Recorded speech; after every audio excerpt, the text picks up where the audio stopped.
In the heart of an old city, where the sun painted golden patterns on ancient stones and every corner whispered stories of the past, there were winding alleys so narrow that neighbors could reach out and shake hands from their windows, sharing laughter, secrets, and sometimes even their evening meals across the gap. In one such alley lived a gentle girl named Hina, whose eyes sparkled with kindness and quiet curiosity. Her home was small, just a few sunlit rooms, but always spotless.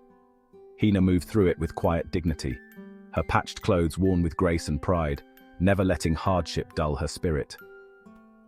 One afternoon, as she swept the worn stone steps outside her door, Hina discovered a white dove with a broken wing, trembling and frightened.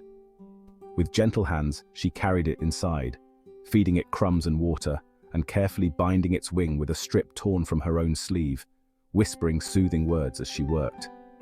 Days passed, and when the dove was strong enough, Hina climbed to the rooftop and released it, watching with a hopeful heart as it soared high above the rooftops, free once more. Life inside her home was not easy. Her stepmother, Jamila, was stern and demanding, while her father remained silent and distant, leaving Hina to find comfort in small, quiet moments of peace. She would sit by the window listening to the city's sounds, the distant laughter, the clatter of carts, the songs of street vendors, and dream of a kinder world beyond the narrow alleys and stone walls. Her only treasures were her dreams and the memory of the dove she had saved, a single white feather kept as a reminder that kindness could bring hope even in the smallest of places.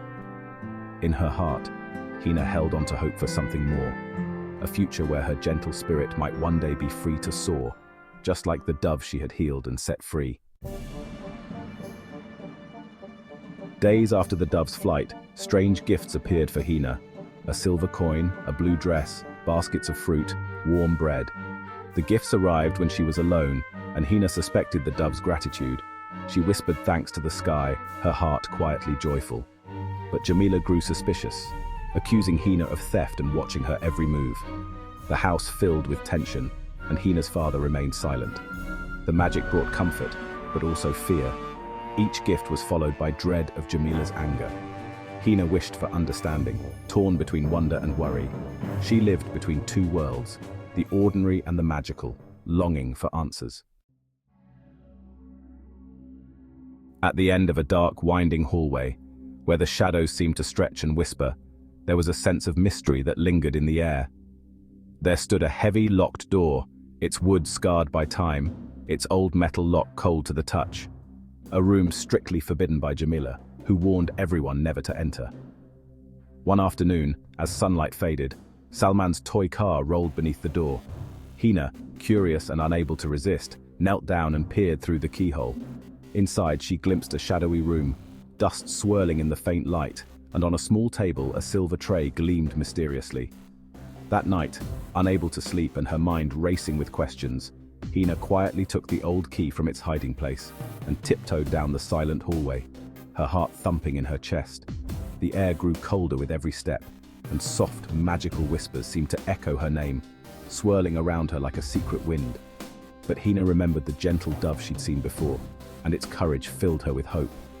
With trembling hands, she unlocked the door. The ancient hinges creaked as she pushed it open, her heart pounding louder than ever.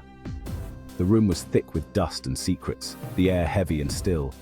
In the center, the silver tray glowed faintly, casting strange patterns on the walls. Hina stood in awe, sensing that the answer to the magic that haunted their home was hidden somewhere within these walls. Gathering her courage, she reached for the tray, her fingers trembling, ready at last to uncover the truth that had been kept secret for so long.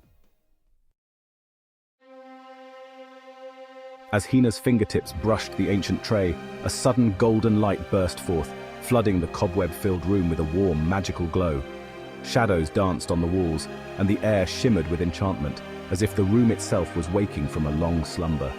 In that golden haze, the dove appeared, its feathers sparkling as it transformed before Hina's eyes into a radiant princess from the legendary land of Koh Qaf, a place whispered about in bedtime stories, now suddenly real. The princess, her eyes shining with gratitude and mystery, revealed that Hina's mother had once been a cherished friend to the magical world. The very room they stood in was filled with her mother's hidden legacy, waiting to be discovered. As Hina explored, her hand brushed against a loose stone in the wall. Behind it, she uncovered a royal seal, ornate and ancient, a key not only to her forgotten past, but also to a future she could barely imagine. The princess, deeply moved by Hina's kindness and courage, promised that this was only the beginning of her story.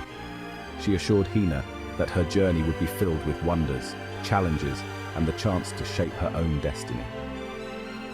The next morning, as sunlight crept across the table, Jamila's jewelry mysteriously turned to stone, a sign that magic was at work.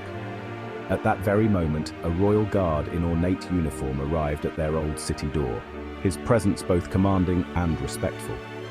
Seeing the royal seal shining in Hina's hand, the guard immediately bowed low, honoring her with a gesture reserved for royalty and heroes.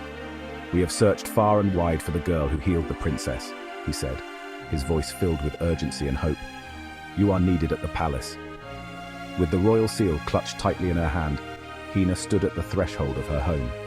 Sunlight streamed in, illuminating her determined face as she prepared to step beyond the narrow alley and into a destiny that awaited her in the world beyond.